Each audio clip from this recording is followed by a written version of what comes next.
A Mayan elder wearing traditional Mayan garb walks into a bar. He sits down and strikes up a conversation with the bartender, and the bartender says, "Hey, you don't look like you're from around here. Where are you from?"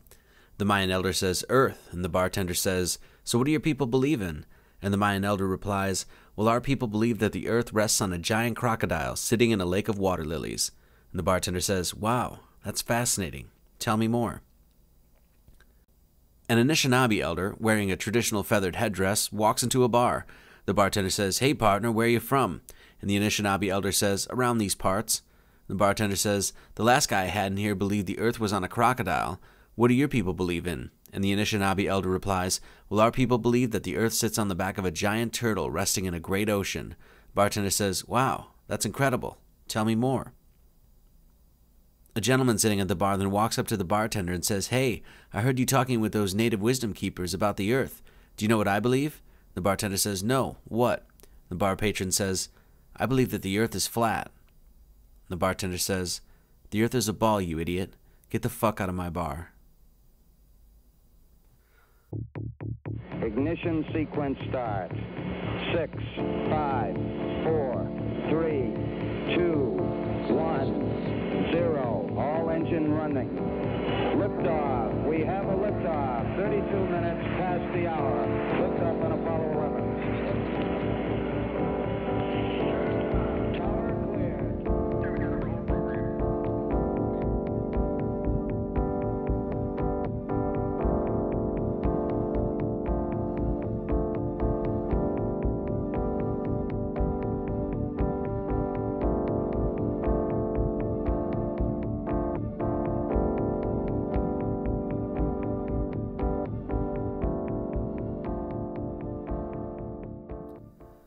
The following video is for educational purposes only. For those of you that might not be aware, and for a select few of you this may actually come as quite a shock, but there is a heated debate going on currently with an exponentially growing group of people who believe, and many who are absolutely convinced, that the earth is flat. There are literally hundreds of thousands of people who are exploring the notion that this Mother Earth that we live on does not revolve around the sun and is in fact a motionless flat plane, and the stars, sun, and moon, literally the entirety of the cosmos, revolve around the Earth, a model called geocentrism. A majority of these folk are very dedicated to their cause and are making their case with passion and gusto. There are hordes of independent researchers online who are posting videos with much evidence to support their claims, and average everyday people have taken up doing scientific experiments for themselves to test the veracity of the claims made by scientists and space agencies across the known world that the Earth is part of a heliocentric or sun-centered system. Blogs have been written, podcasts recorded, comment sections flooded. Hell, there's even been several books written about it. These people are dedicated and very serious about supporting a new flat Earth model to replace our currently accepted heliocentric system. But as you will come to see, this presentation really isn't going to be about questioning the rotundity of the Earth. It's actually a video ultimately about civility and discourse and the human heart. But we'll get into all of that in just a bit. For many, the initial response to hearing the idea that people are actually considering the notion that we live in an Earth-centered or geocentric universe usually takes the form of something like the following. Who in the bloody hell thinks the world is flat? What kind of moron believes such nonsense? Have you ever been up in an airplane and seen the curvature of the Earth? Stupid. Shit is round like the other planets. Ever hear of the Hubble telescope? Dummy. The majority of us, at least those who receive their education from a federally mandated academic curriculum, have been told since kindergarten about the rotundity and sphericity of the Earth. In fact, globes often find their way into classrooms across the world. The Earth being a spinning globe and going around the sun was and is taught as absolute fact. But if you were like me, you probably often question whether or not you really learned anything in school. There are many people who ridicule the idea of even having a discussion or debate on this subject. For many, there is a sheer absurdity of even questioning the rotundity of the Earth in the first place. A vast majority of the public, many of whom more than likely consider themselves educated, feel that such considerations are for the brain-dead and primitive. To even consider the notion that the Earth is flat, for many, is a complete waste of time. And that is exactly why we are going to investigate this subject today.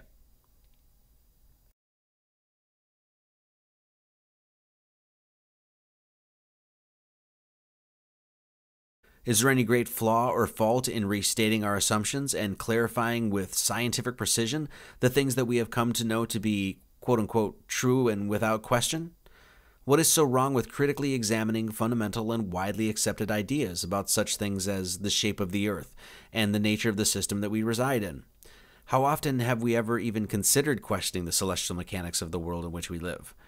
Are we supposed to take at face value the promulgations made by governments and self-proclaimed authorities of science informing us about the heavens above?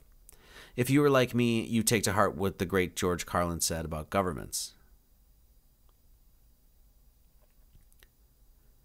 How much does the average person even know about the movements of the planets, the sun, the moon, and the earth? Quite some time ago, as I first started exploring the flat earth model, I posted something on my Facebook account asking my friends a simple question, and it was essentially this: does the moon rotate on its axis?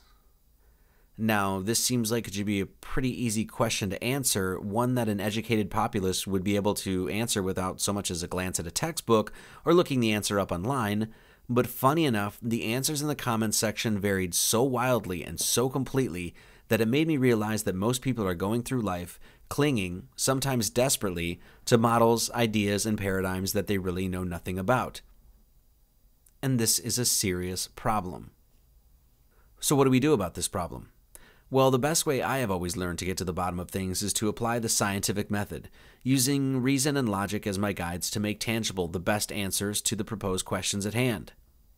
The whole flat earth movement and phenomenon affords us, meaning the whole of mankind, the perfect opportunity to place each and every one of us at the center of a grand scientific experiment. This social movement allows mankind the opportunity to put himself through a litmus test. A litmus test is defined as a decisively indicative test and is traditionally used to determine the acidity or alkalinity of chemical substances. Or in other words, it decisively indicates the nature of the subject tested. Hey, is it alkaline or is it acidic? Is it A or is it B? Is it black or is it white? And as we may come to find, sometimes these things aren't so cut and dry as we thought. Not only does the debate of the rotundity or flatness of the earth provide humanity a perfect opportunity to reapply our own scientific knowledge and engage in the learning process once again, things we can only construe as intellectually progressive exercises, it also presents ourselves with a litmus test, challenging our own application and understanding of the scientific method.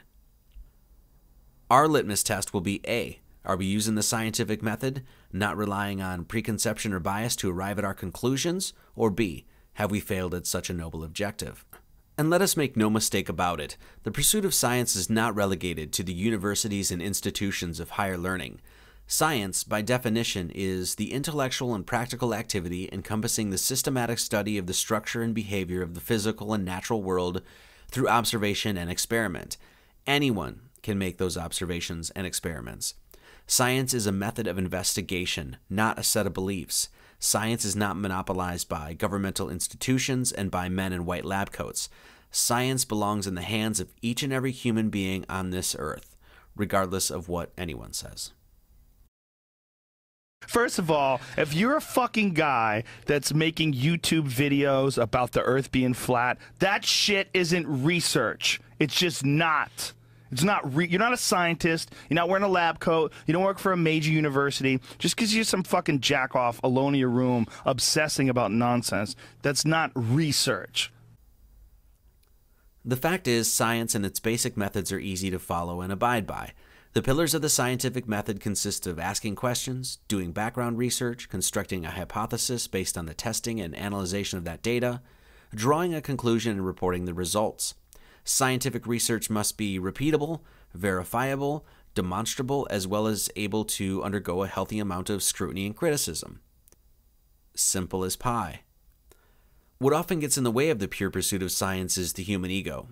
Cordiality and congeniality are lost when the unadulterated quest for truth gets tainted by all sorts of corrupting forces such as money, power, greed, and pride, all things quite prevalent in the current collective human condition. We must always keep emblazoned in our minds the understanding that ridicule, belittlement, derision, disparaging and derogatory remarks, ad hominem attacks, and the like have no place within scientific inquiry, nor in social civility. In the noble pursuit of science, if one attacks another for simply making an inquiry or asking a question, you can be sure that that individual is not, in any way, shape, or form, engaging in the scientific method. Period.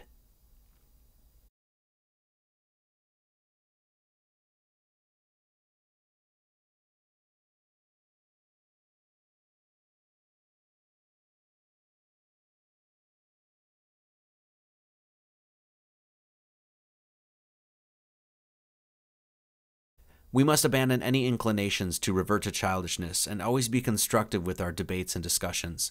Whether we recognize it or not, humankind has a moral stake in being kind. The word itself reminds us of this absolute truth. 1, 2, 3, 4, 5, 6, 7, 8, 9, 10. What I wish to do here is simply present 10 interesting points of contention that I have personally found compelling throughout my own investigation of the Flat Earth movement.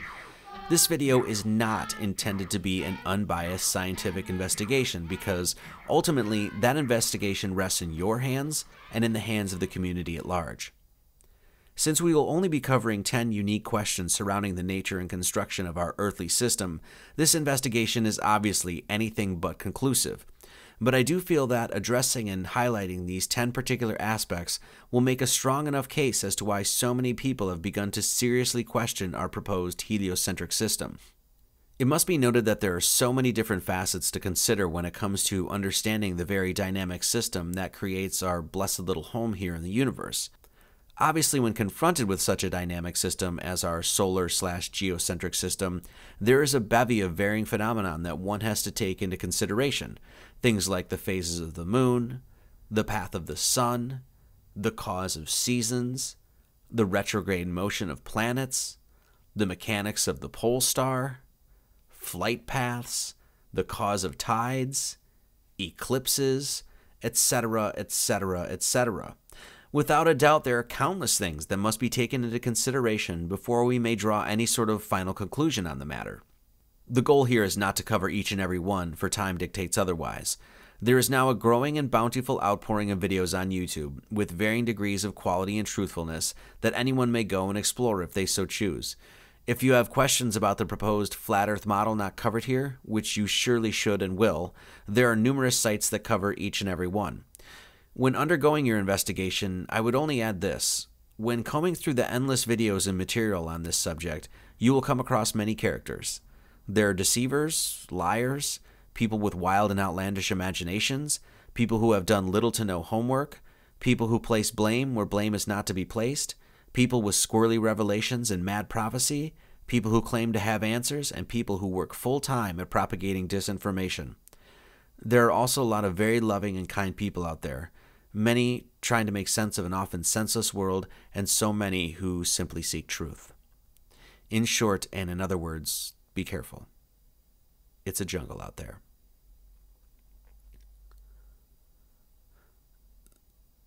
The 10 different topics I personally found compelling and the ones we will be examining in this video are the following. Number 1, the model, heliocentric and geocentric. Though there are many other systems other than these two that have been purported throughout time, such as simulation theory, concave Earth, etc., we are going to be looking at these two particular ones exclusively because of the fact that we have been taught the heliocentric model and the flat Earth movement has caught the most steam recently. We are going to give a brief overview of both models as best as my meager mind understands them. Number 2, horizon, perspective, and viewable distances. We are going to take a look at, well, how human beings look at the world, what we can see, how far we can see, and how the world appears to us. Number 3, sun hotspot in the Earth. We're going to take a quick look at a video from a high-altitude weather balloon and look at how the sun appears to us in this film. Number 4, angles of light and the sun's rays. We're going to take a look at the rays of the sun and the claim that the sun is 93 million miles away. Number 5, NASA and the space agencies of the world. We are going to examine 2 short videos supposedly taken of the Earth from space, provided by the Japanese Aerospace Exploration Agency and the National Aeronautics Space Administration. Number 6, the sun and the moon. We are going to take a short scroll through the myriad questions surrounding the relationship between these two heavenly bodies and our Mother Earth. Number 7, proof of the Earth's spin. We're going to ask the question, can we determine from our position on Earth that the Earth spins at roughly 1,000 miles an hour?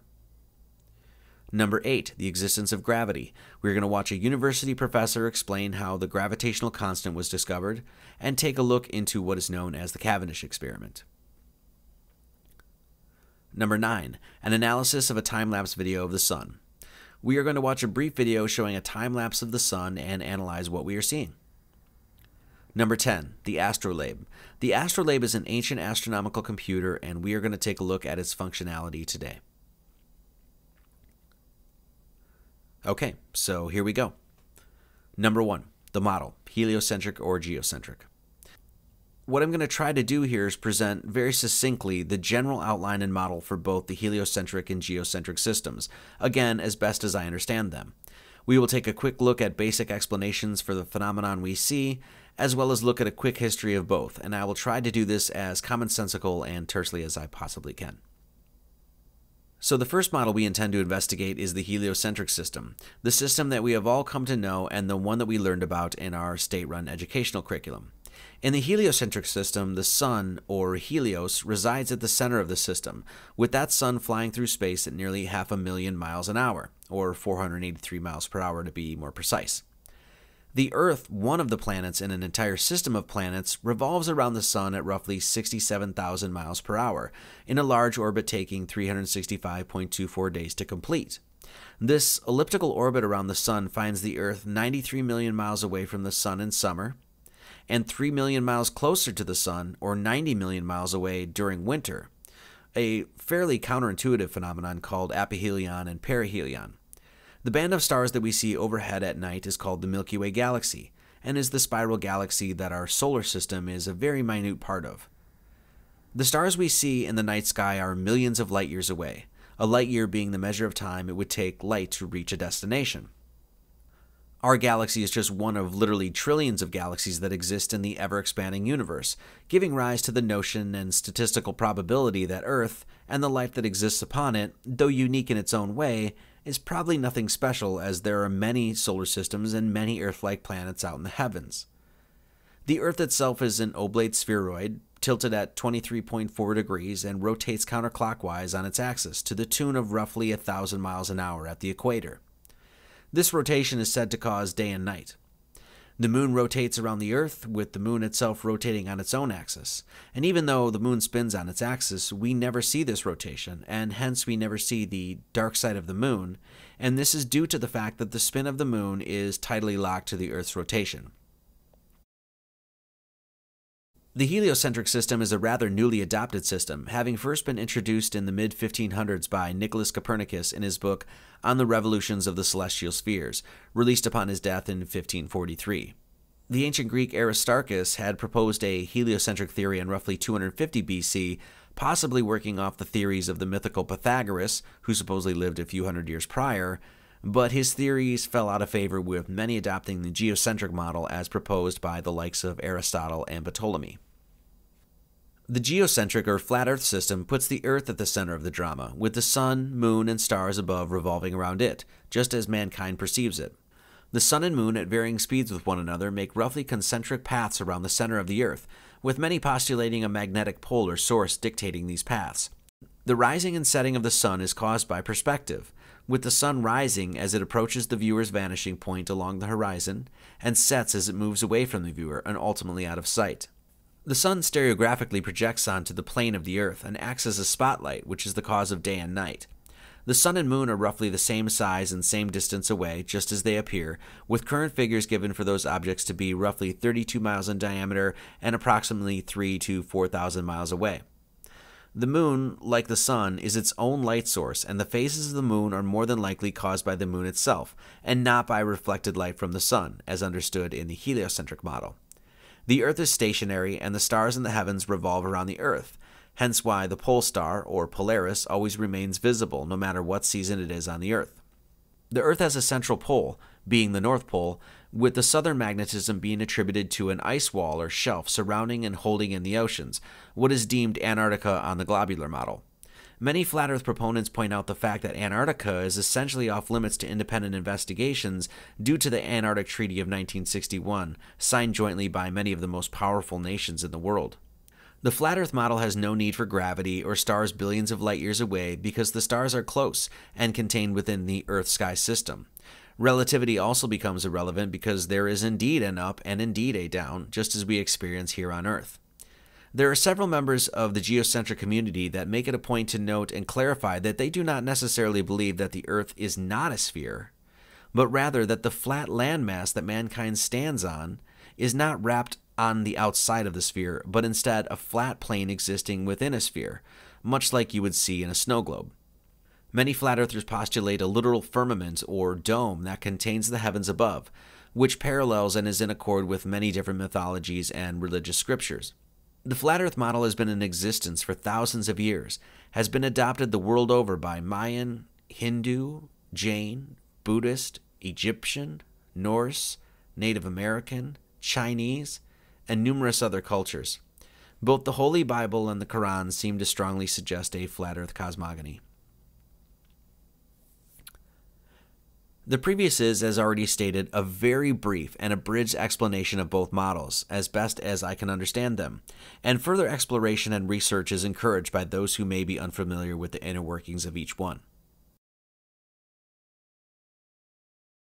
Ultimately, when undergoing our own hands-on scientific investigation into this subject, when presented with particular questions about the mechanics of these models, if we are to uphold the grand pillars of the scientific method, we should simply provide the most concise explanation to the queries. As we move on, and as you move on with your own investigation, the question that you should always hold in the back of your mind is simply, as a heliocentrist, how do I explain this? As a geocentrist, how do I explain this? And hell, if you're a Mayan elder, you should probably explain how all of this looks from the back of a crocodile. Okay, let's move on. Number 2, horizon, perspective, and viewable distances. The horizon from our perspective, 360 degrees all the way around, always appears flat. No matter how high you climb in elevation, the horizon will always rise up and be level with your eyes.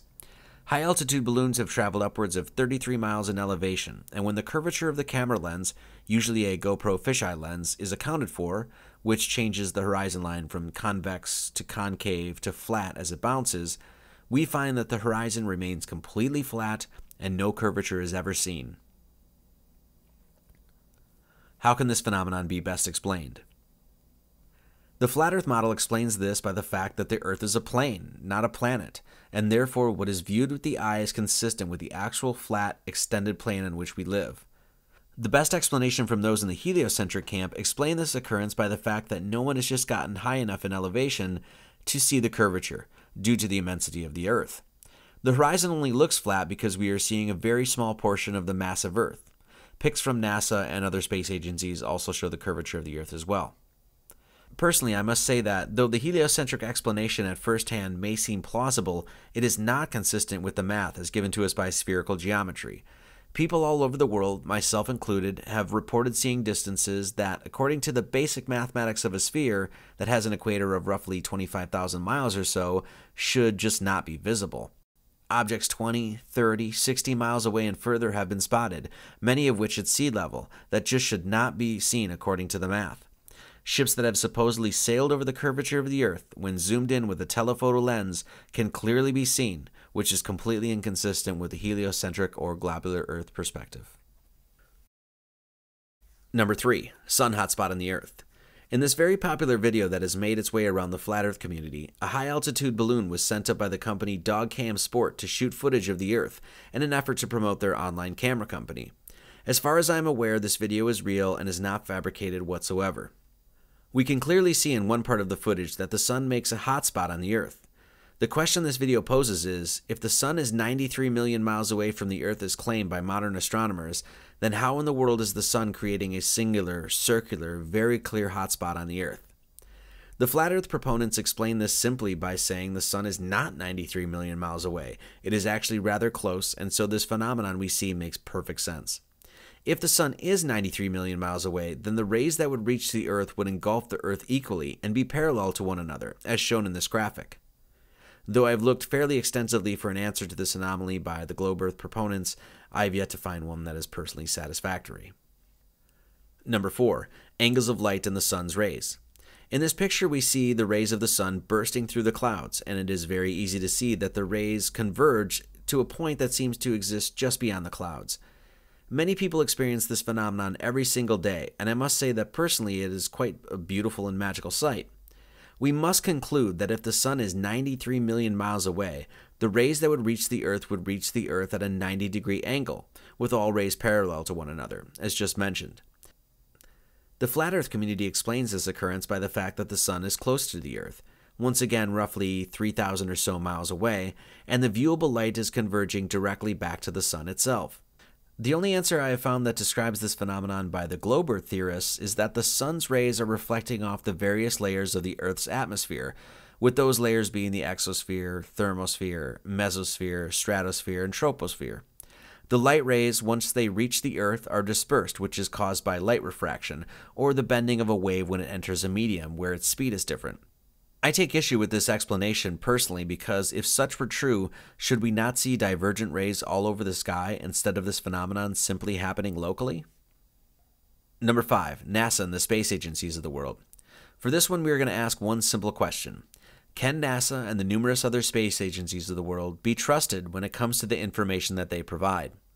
Most news programs, media outlets, and your average everyday nightly news-watching citizen will accept without question or controversy the claims made by any and all of these space organizations.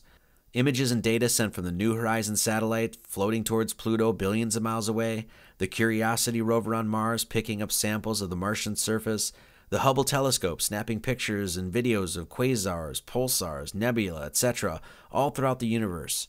Assertions of water on the moon and other Earth-like planets existing all over the cosmos, all of these claims are usually taken at face value without any serious investigative team ever questioning their scientific legitimacy, or demanding verifiable proof for the information offered as absolute fact.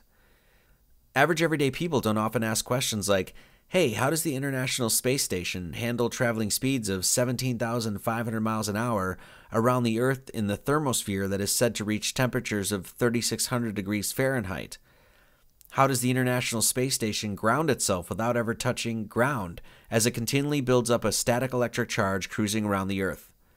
How does the Cassini satellite cruise through the rings of Saturn unscathed, while we are told that the rings of Saturn are made of billions of pieces of ice, dust, and rocks, some as small as a grain of salt, while others as big as houses? It is questions like these, along with so many others, that have many people in the Flat Earth movement doubting the whole 9 yards.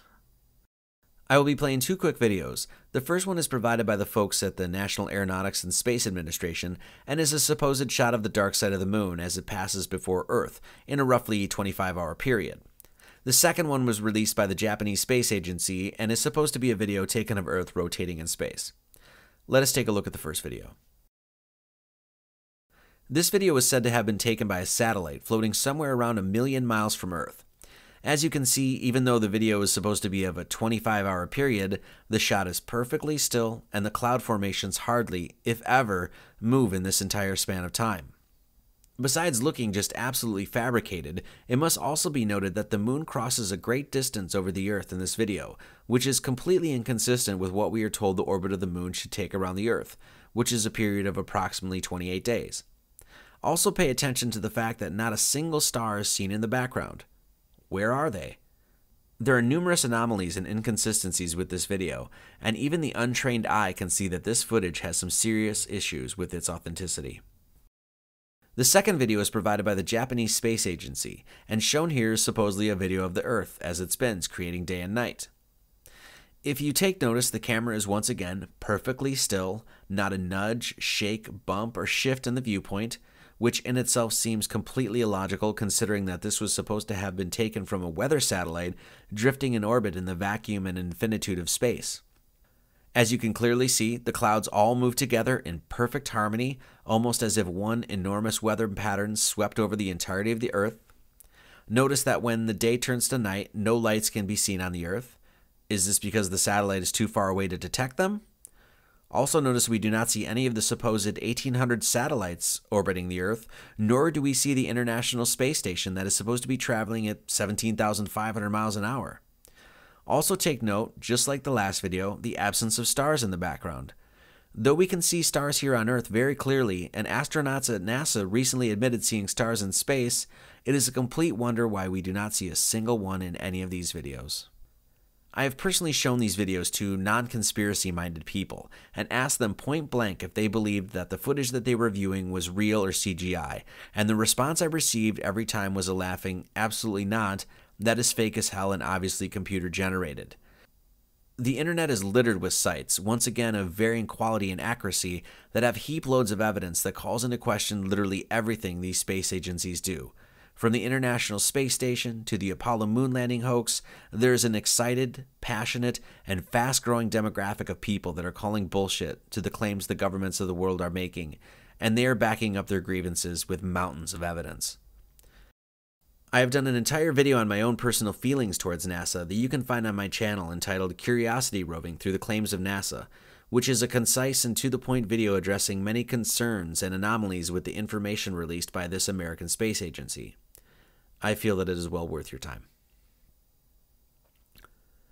The fact is, when examining whether or not the Earth upon which we stand is part of a geo- or heliocentric system, we must take into deep consideration the possibility that the very people who tell us about the heavens above are lying to us about what they know. Only someone engaging in the true scientific method would understand that this factor, in order to make the most complete and thorough study possible, must be accounted for. Number 6. The Sun and the Moon. The image here is presented to give you a rough perspective of the proposed sizes and distances of the Earth and our Sun in the heliocentric model, as given to us by official sources. The Sun is on the right there with its approximate size, and the Earth is on the left with its approximate size, given here in English miles. That line in between the Earth and Sun is to denote a measure of 1 million miles, which means there would be 92 million more of those lines between the Sun and us here on Earth. This is a distance of such enormity that I cannot even draw to scale on this screen and make the Earth visible to the naked eye. For this topic, we're going to take a much more philosophical and honestly theological approach. The Sun and the Moon as united polarities have been celebrated throughout history.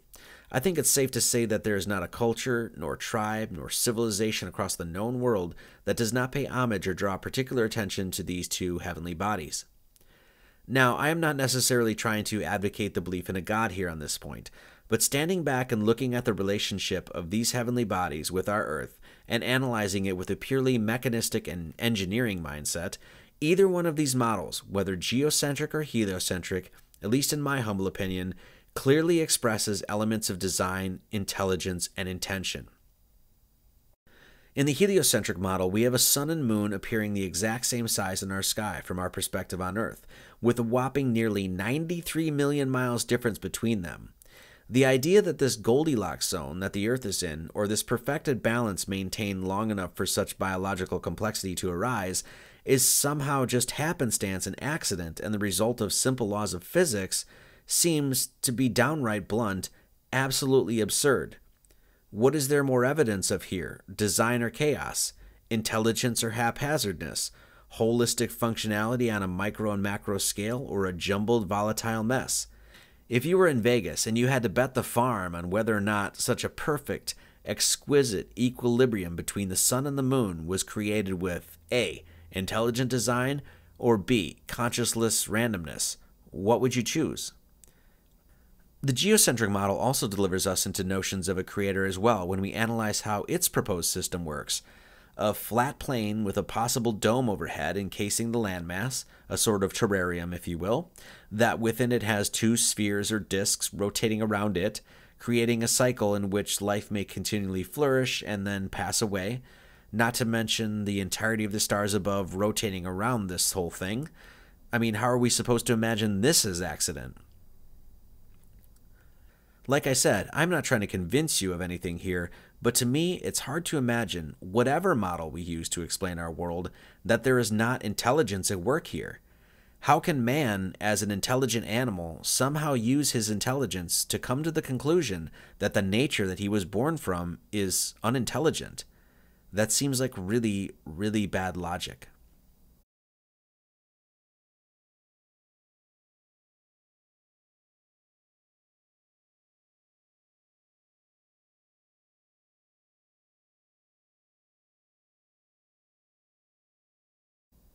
I honestly have so many questions surrounding the sun and the moon that they are too numerous to address here. I will say this though, understanding their beauty is simple. To rest on my poetic laurels here, no matter what model we use, and no matter how the mechanics of these objects ultimately plays out, the sun and the moon to me are declarations of cosmic grace. To track the phases of the moon and the cycle of the sun requires no telescope nor complex mathematics. It just simply requires you to look up into the sky every day and every evening. Number 7, the spin of the Earth. The question is, can we tell if the Earth, from our perspective, is spinning or not? Can we somehow detect, calculate, and measure from where you and I stand the supposed spin of the Earth? Now, the Flat Earth community claims that the Earth is motionless and still, and that no motion of the Earth can ever be detected because, by fact, there is none. Many even go so far to say that without the information from the government space agencies of the world, a person cannot even prove himself that the Earth somehow encircles the sun. This quote from Albert Einstein on the spin of the Earth sums up our question pretty nicely. The struggle so violent in the early days of science between the views of Ptolemy and Copernicus would then be quite meaningless. Either coordinate system would be used with equal justification. The two sentences, the sun is at rest and the earth moves, or the sun moves and the earth is at rest, would simply mean two different conventions concerning two different coordinate systems. Besides images from the space agencies of the world, the heliocentric proponents often point to the Foucault pendulum for evidence of spin. Here's a quick video explaining how the Foucault pendulum works.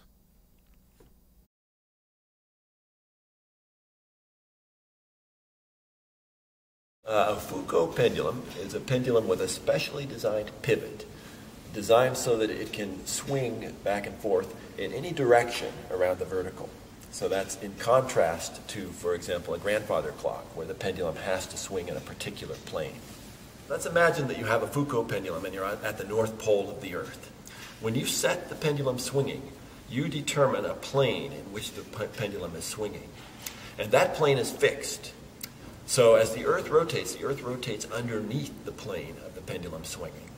And so if you now go back and imagine that you're standing on the Earth, you see the plane of the pendulum rotate every 24 hours. Now as you go to lower latitudes away from the North Pole, the time that it takes the plane of the pendulum to rotate around lengthens. And in fact, at the equator, the plane doesn't rotate at all. At the latitude of Hanover, it takes 35 hours for the plane to rotate. So if you look at this pendulum here, if we look at it a few minutes from now, we won't even be able to detect that the plane of the pendulum swing has changed. But if you come back in an hour, you will definitely see that it's moved a little bit. And if you come back in 9 hours, this plane of this pendulum here will have rotated by 90 degrees, a very distinct change that you can easily see. The design of the Foucault pendulum is fairly simple. The pendulum is a heavy mass on the end of a very long chain, suspended so it can swing freely in any direction. And through this simple system, it is said that we are able to measure the rotation of the Earth. According to the heliocentric model, the atmosphere is said to spin with the Earth, and hence the air above and the ground below are a closed system, and thusly spin and are linked together as the Earth rotates. This science is well substantiated within the physics community, and this quote-unquote fact is not questioned. The entire mechanism and science behind the Foucault pendulum is based on the fact that the Earth spins below the pendulum, and the pendulum continues independently to spin on its own plane. The functionality of this machine flies directly in the face, and is a complete contradiction to what is offered up in modern physics. Unless my understanding is severely flawed, for the Foucault pendulum science to be correct, and thus be a valid instrument to measure the Earth's spin, that would mean that a helicopter could float above the Earth for 3 hours and arrive at a destination several thousand miles away, which we all know is impossible.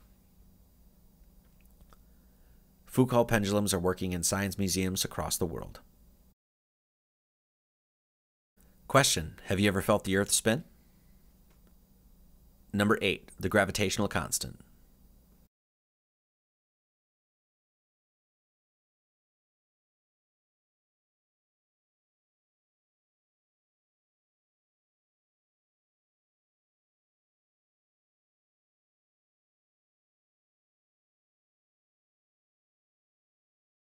Gravity, the force that draws everything towards one another. The formulation of the theory of gravity was brought forward by scientist, alchemist, Kabbalist, and philosopher Isaac Newton. Sir Isaac Newton, as Wikipedia states, is widely recognized as one of the most influential scientists of all time and is a key figure in the scientific revolution.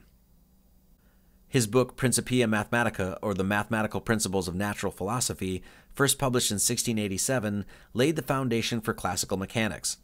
The gravitational constant itself was not calculated or determined until the late 19th century, done so by a scientist named Henry Cavendish. I'm going to let this university professor give you a quick background into the history of Mr. Henry Cavendish and his experiment to find the gravitational constant, or Big G. One of my favourite scientists is Henry Cavendish. Even though he was part of the rich Dukes of Devonshire, that family, and incredibly rich, he went to Cambridge to study natural sciences, or natural philosophy as it's called. But he had a very curious condition in that he could hardly talk to anybody. So when it came to his Viva exam after 3 years of study, he fled Cambridge rather than sit in front of the examiners because he was petrified of them. This is not the normal sort of person. He couldn't talk to most people. He couldn't talk to women at all. His housekeeper would get a recipe for something or other, and he'd say, no, lamb tonight, leg of lamb, and leave a note for her. He wouldn't say it, he'd write it. He would dine in the evening with his friends, and he would talk to them, but if he didn't know somebody, and you wanted to ask him a question, apparently you had to go to the Royal Society and he would be in the room and you'd address the room this question about physics and you postulate, and if he felt in the mood he would reply to the room. He was a very strange man. He did most of the experiments quietly on his own, keeping his notebooks, and it was only after his death and a persuasive campaign by Clerk Maxwell, the famous Maxwell of Maxwell's equations from Cambridge University, that he actually got the notebooks from the estate of the Dukes of Devonshire and discovered after the event that Cavendish had discovered the unit of capacitance, discovered dielectric constants, he discovered Dalton's law of partial pressures, he discovered or written about Coulomb's law, all before these guys had done it and just left it unpublished in his notebooks. Towards the end of his life, he did a crucial experiment, which is represented by these lead balls. He lived in Clapham Common, which is nowadays a very poor part of London, but there it was quite fashionable. And he built his own place. His library he built somewhere else because he didn't want anybody borrowing his books from his house. Otherwise, he would have to ask the book back and he didn't want to talk to them. So his library was 4 miles away. At the back of it, he had a big garden shed, which might seem like the size of my house. And in it, he had 2 lead balls, like this, suspended from the ceiling. Only this is not to scale. This is, I mean, lead balls.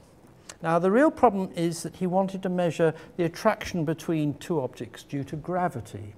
In other words, there's a gravitational attraction between you and me, or between me and this lead ball. So he had to be a long way away to look at the experiment, otherwise he'd interfere with it. So he had an aperture, a place where he looked through, and he put a telescope out there, and he stood outside in all weathers, and he was in his 60s doing this, staring through the window to take his measurements over a year. There's another set of lead balls inside there. This experiment really is very difficult to get to work, and a technician has sawed it apart because he got so frustrated. And then right in the middle there's a bit of glass, there's a mirror which should be suspended from a torsion wire. So you'd set it up like this in his shed, and you put it like that, and this lead ball would attract that lead ball, and this lead ball would attract this one. And so it would be pushed a little bit this way and twist the wire, and that would be pushed a little bit that way, and the wire would twist, and as the wire twists the mirror which is dangling in there, would twist a little bit, and light which comes in would be reflected off at a slightly different angle. And all he had to do was measure the angle. He then had to move it the other way round. Oh, he didn't move this bit. He moved the lead balls round so that you had an equal and opposite effect on the other side. So instead of having, you have that configuration. He had this is a very complicated technical thing for the time. 18th century we're talking about, and he put that way round, and then it was pushed the other way, and you could then see the displacement. Moreover, you could measure the period of oscillation of this, and from that get all the properties of the wire, the torsional constant. And that enabled him to measure big G, the gravitational constant, to an accuracy of 1%. And nobody improved on that for 100 years. He didn't describe it as that. He described it as though he was weighing the Earth. He was calculating the mass of the Earth, so that when you're attracted to the Earth through gravity, it's the product of the mass of the Earth, this big gravitational constant, divided by r squared, the radius of the Earth squared, which we normally know as acceleration due to gravity. And that quantity is essentially big G, and he measured it. Wikipedia tells us that the Cavendish experiment was the first experiment to measure the force of gravity between masses in the laboratory, and the first to yield accurate values for the gravitational constant. This experiment, and the constant derived from it, has laid the foundation for all the current science and theoretical physics dominating the intellectual landscape of today. The entirety of modern physics, in essence, is anchored, one way or another, on the gravitational constant. Big G is used to measure the weight of galaxies and planetary bodies. It is even used theoretically to calculate the very instance of the birth of the universe. In fact, CERN, or the Large Hadron Collider, is a multi-billion-dollar particle accelerator built underground on the border of Switzerland and France that is said to simulate the conditions at the moment of the Big Bang, which is the currently accepted cosmological creation story dominating the minds of modern physicists. It is quite remarkable that all of modern physics is based on an experiment that is not continually being tested and retested to authenticate its veracity. Should there not be a continual Cavendish experiment being conducted to make absolutely sure that this experiment is concrete enough to establish such a fundamental in physics? If investors and governments are willing to spend billions and billions of dollars on CERN, why doesn't modern physics demand such money and focus go to verify one of its fundamental laws? I'm going to leave you with this very illuminating quote about the Cavendish experiment, and this comes from a gentleman named Miles Mathis at milesmathis.com. The Cavendish experiment is routinely included in a short list of the greatest or most elegant experiments ever done. Like all of the other existing dogma, it has surrounded itself with a nearly impenetrable slag heap of boasting and idolatry, most, if not all of, sloppy and unanalyzed. This was true even before the internet arose, but now it is true to the nth degree. Like everything else, the Cavendish experiment has added to its armor 1,000 Wikipedia-like entries and glosses by 1,000 mid-level physics professors. Of the many thousand recent reruns of the experiment, not one appears to have begun with any level of skepticism. Not one is actually set up to test or extend the experiment. Not one starts with the assumption that Cavendish might have been wrong. Despite the stated sacred nature of the scientific method, actually having an open mind about any standard model theory now appears to be equivalent to heresy or sacrilege. Number 9, an analysis of a time-lapse video of the sun.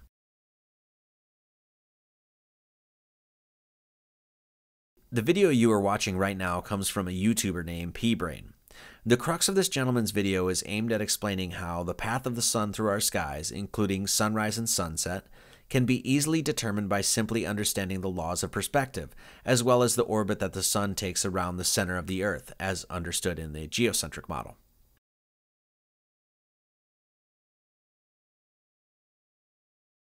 As you can see in this clip, the sun gets smaller and smaller on the horizon, and the light fades away and travels with it as it veers off to one side of the horizon.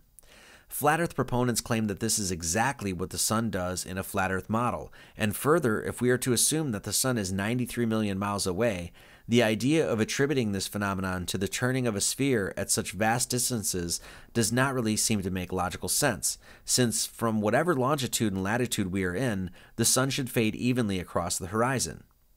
This video from the International Space Station shows this phenomenon from space. As you can clearly see, the sun fades evenly across the horizon. I only want to touch on this point here and direct you to this perspective for further investigation, because if you have not approached this model before, it is extremely beneficial to understand it from this viewpoint.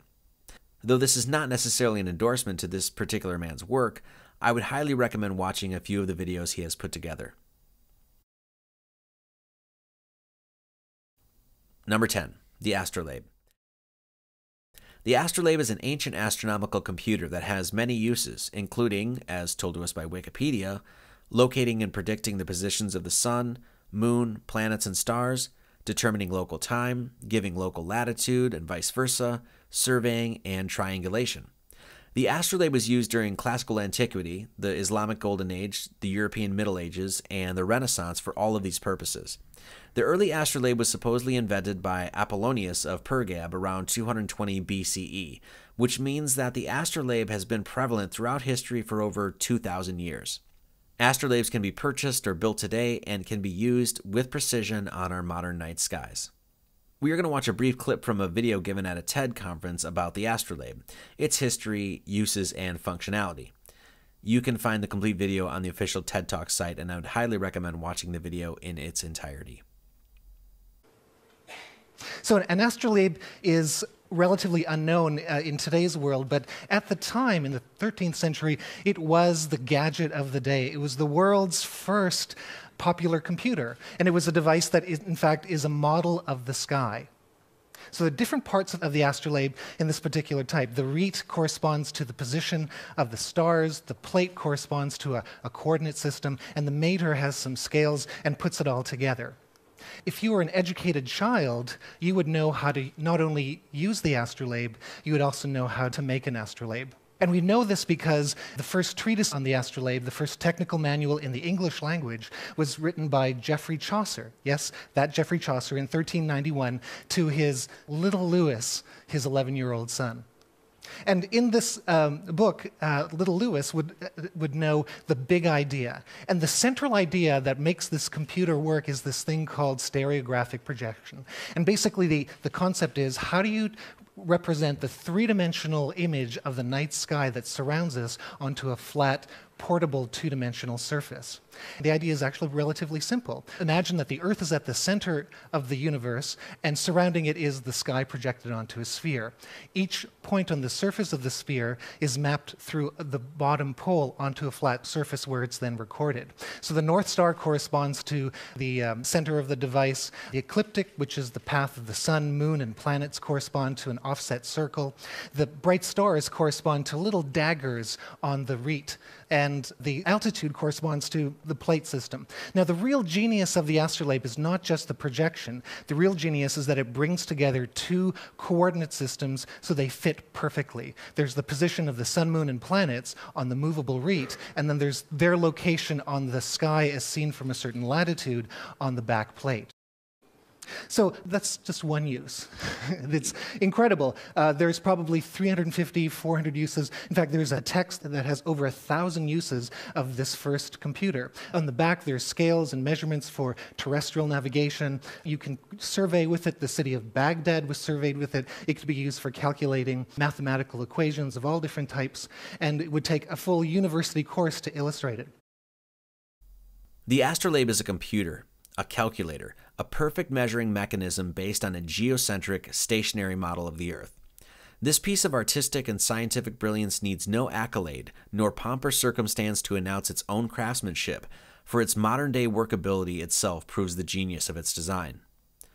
A very profound question we must ask ourselves is, if the sun is traveling at roughly 500,000 miles an hour, and the Earth rotates around it at roughly 66,000 miles an hour, how is it even possible to map and track the same set of stars for thousands of years?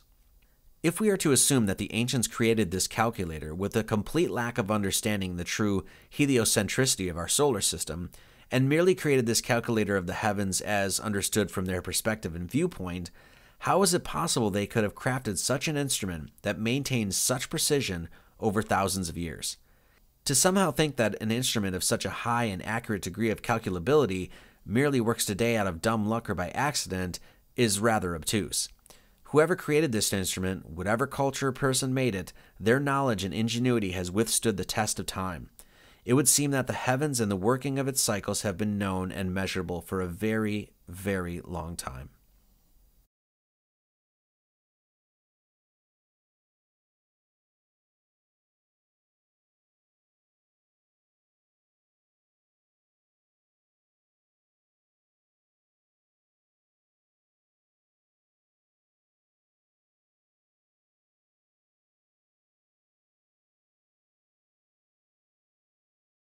On my now retired podcast, the Marty Leeds Mathematical Radio Hour, I got the chance to speak with John Major Jenkins.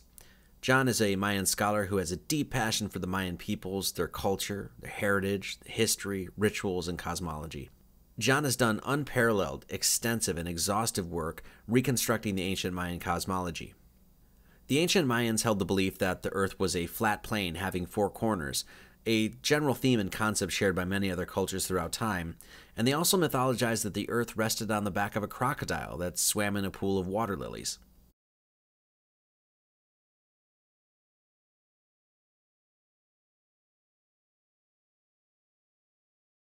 The Mayan calendar gained popularity because the calendar reached a very prominent point, what was deemed as the calendar's quote-unquote end date, with this date translating to December 21st, 2012, or the winter solstice in our current Gregorian calendar. This quote-unquote end date of the calendar was no more of an end date than when the clock on the wall reaches noon and the clock starts its cycle over again. According to an immense number of traditional Mayan scholars, prophecy revealed that the time period that we currently live in would be a time of great change and transformation.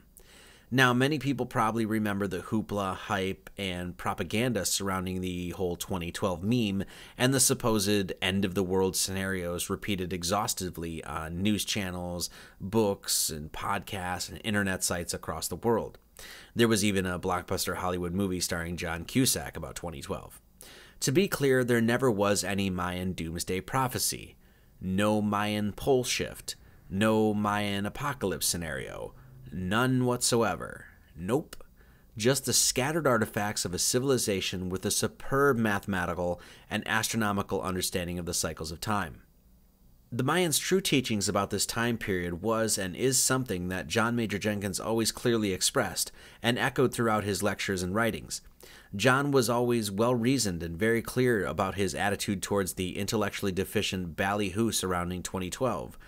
The prophecy of the Mayan wisdom keepers exclaimed that the conclusion of what is known as the 13 Baktun cycle, the time period around 2012, would be a time of great awakening, with this period including a 72-year variance around the alignment. The elders never claimed that anything would particularly happen on the date of December 21st, 2012. They just believed that the particular celestial alignment of the sun rising in the dark rift of the Milky Way galaxy was the marking of a great transition and a great change of ages for mankind.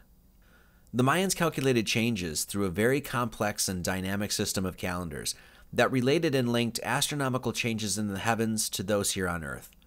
In sacred traditions, the heavens and the earth were linked, and so what was happening above was intimately linked to what was happening below. This astronomical alignment of the December 21st solstice sun rising in the center of the dark rift of the Milky Way has a whole new added weight when the geocentricity of our Earth is taken into serious consideration. The ability to track and calculate perfectly vast cycles of time, thousands upon thousands of years, makes a whole lot more sense when you understand that the Earth below you is stationary. We all must stop for a moment and take note of what is currently happening within the psychic weather of our time. Say what you will, the fact is there's a great awakening happening right now in mankind's collective consciousness. Masses of people, in an almost desperate attempt to find answers to the world around them, are starting to shun their long-held faith in belief structures, operating systems, and organizations they have been born and raised into. Mankind is once again coming to know himself and the world around him. Within even the last 15 to 20 years, especially with the creation of the internet, millions upon millions of people are now exploring the occult sciences like never before. Even within the last 5 years of my life, I have seen an enormous upsurge of interests in subjects like lost civilizations, alchemy, sacred geometry, Kabbalah, mythology, archaeoastronomy, astrology, conspiracy, secret societies, symbolism. The list goes on and on and on. We live in an age where the esoteric arts are starting to take center stage in people's explorations, investigations, and examinations of the world they live in. This awakening is something that has been ramping up for quite some time now. And this shift that is happening right now, at least according to the unparalleled mathematical and astronomical minds of the Mayans, was calculated a very long time ago and was written in the stars. Though I have no idea how John Major Jenkins feels about the concept of the Earth being flat, I must say it would be hard to argue that if there is any validity to what the Mayan elders were saying, and we are indeed living in a time of great transition, there can be no doubt that the Flat Earth movement is certainly going to play an enormous part of this supposed prophesized shift. Or not. Today, through the power of the internet and through the widespread dissemination of information, we now have average, everyday Jack and Jills, people not constrained by paradigms and politics, not shackled by the stale and lifeless institutions supposedly dedicated to the pure pursuit of science, average, everyday people going out into the world, making real discoveries, finding real knowledge, and bringing it back to the people. These people are doing grassroots work, obtaining knowledge through self-pursuit, through their own blood, sweat, and tears, and sharing the lessons they have learned along the way. We live in a unique time. A person, by simply spending 1 or 2 weekends solidly perusing the right videos and channels on YouTube, may be exposed to more information in those weekends than many have procured across several lifetimes. Though we must as well be surgically discerning when it comes to the information that we gather and trust, the ability to learn has never been greater.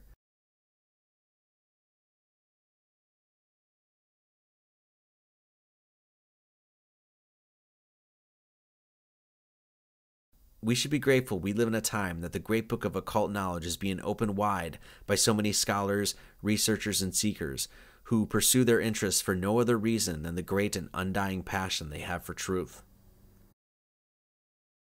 I can decidedly say that I certainly no longer believe that the sun is 93 million miles away, that we revolve around it at roughly 66,000 miles an hour, and that the Earth is a sphere 25,000 miles at its equator. The entire model that I have been told was absolute fact I now have enormous reservations with, and honestly cannot even begin to defend it anymore. The amount of paradoxes, anomalies, dubious, problematic, and unproven ideas one has to swallow in order to wholesale endorse such a model is now very clear to me to be too extensive and numerous to continue putting any sort of faith or focus on such an explanation of our earthly system. This model is something I have spoke passionately about in the past. In fact, here is me exclaiming that the sun is 93 million miles away. Now, the sun is 93 million miles away. It's 93 million miles away. I honestly have absolutely no reason to believe that anymore. If the geocentric model proves out to be true, there can really be no question that this deception is, invariably, one of the greatest conspiracies of all time. If such is true, mankind has been sold a lie since the day we were born, and that lie was a lie dreamed up by extremely intelligent dark occult forces, people who have been at work for over several generations. And what is ultimately being hidden and stolen is man's destiny, purpose, and direct proof of his place at the center of all creation. For those who believe it is just too impossible for a conspiracy of such magnitude to exist, and that an elite bloodline or corrupt group of individuals could not fabricate and engineer such a complex conspiracy over several lifetimes, you must consider the following. The York Minster Cathedral, one of the largest Gothic cathedrals in Northern Europe, was completed in 1472 and took 252 years to complete. If a building project of such magnitude can continue on for hundreds of years over several generations, why would you suppose the engineering and building of a conspiracy could not do the same? For those asking what is the point of lying about the shape of the earth, I would offer this. Throughout my studies, research, and long process of spiritual growth, I came to an immovable understanding and intrinsic recognition of the scintilla and spark of the Great Spirit within all things. It is something that I have held within the center of my heart. It is something that I see without eyes. It is unwavering in my psyche. Such a revelation has empowered me like never before. I found that spark of the Creator within when I was still under the erroneous impression that the earth was a spinning ball, cast out in an infinite and endless universe. I can only wonder how much easier my pursuit might have been if I had not been lied to and instead was taught that everything in the universe literally revolves around the drama of mankind.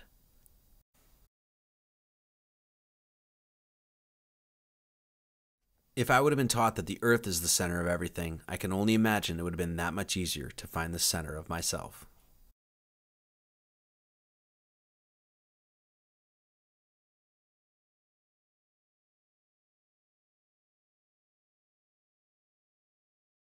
For several years now, I have created content, books, videos, podcasts, and the like, in an effort of trying to help people understand that man is no accident, that he is created with a great purpose and has a great force within him.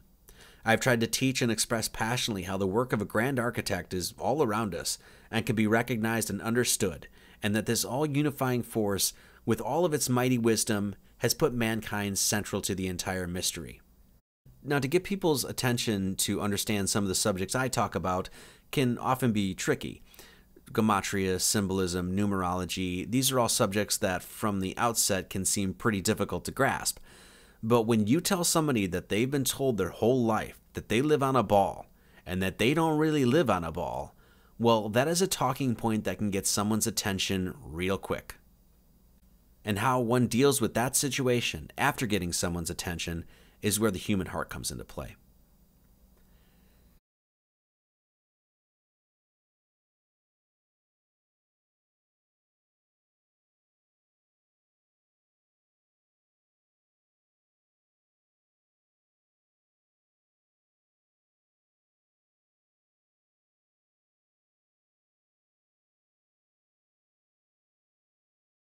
The great secret of life is not an elusive one.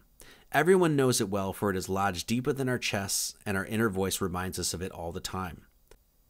This dimension we inhabit is a moral dimension. Existence itself delivers us into a gradation of experience that includes intense pain and evil and immense joy and love. And man, maneuvering through this oft-perceived madness, regularly finds himself rejoicing in sin and agonized by love. We are given great highs and great lows, and our ultimate task is to navigate through these oceanic swells, anchoring every decision and every action with the goodness of our hearts. What is the purpose of life? What is the meaning of existence? What on earth are we doing here?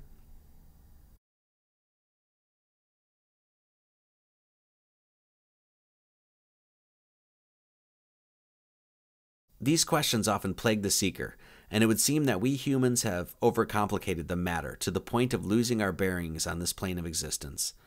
The answers to our most seemingly profound questions are not so convoluted and perplexing. The word earth is an anagram for heart. What are we doing here, you ask? It is no grand mystery to recognize that man's goal on earth is simply to find and secure the love he has in his heart.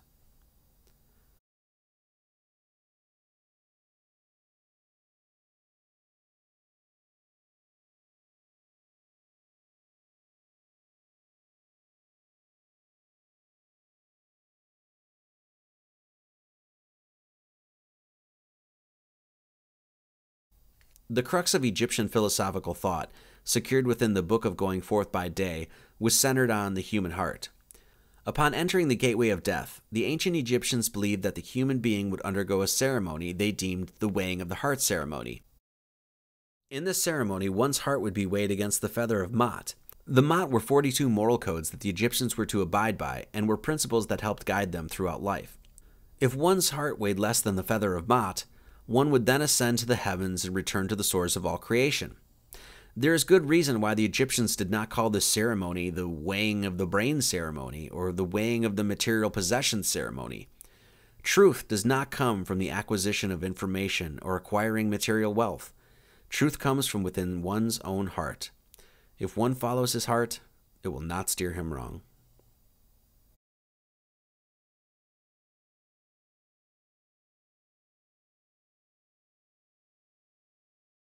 For all you English gematria hounds out there, the weighing of the heart ceremony equals 132, and there are 42 principles of Ma'at, the very feather that is weighed upon the scales. 132 divided by 42 is 3.142, or pi.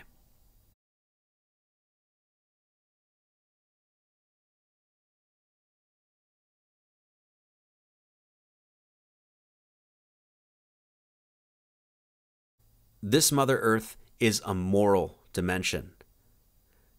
Mankind's litmus test is a litmus test of his heart. It is a test of his morality. Every moment we are given the choice to either A, lead with our hearts, or B, not. So for the record, I don't really believe that the Earth is flat or concave or convex at all.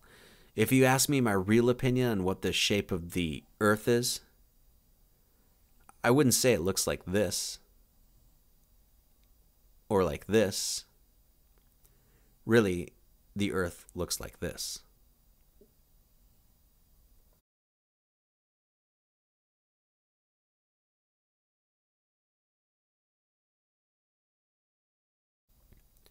Nah, I'm just kidding. Shit's flat as fuck. Much love to all.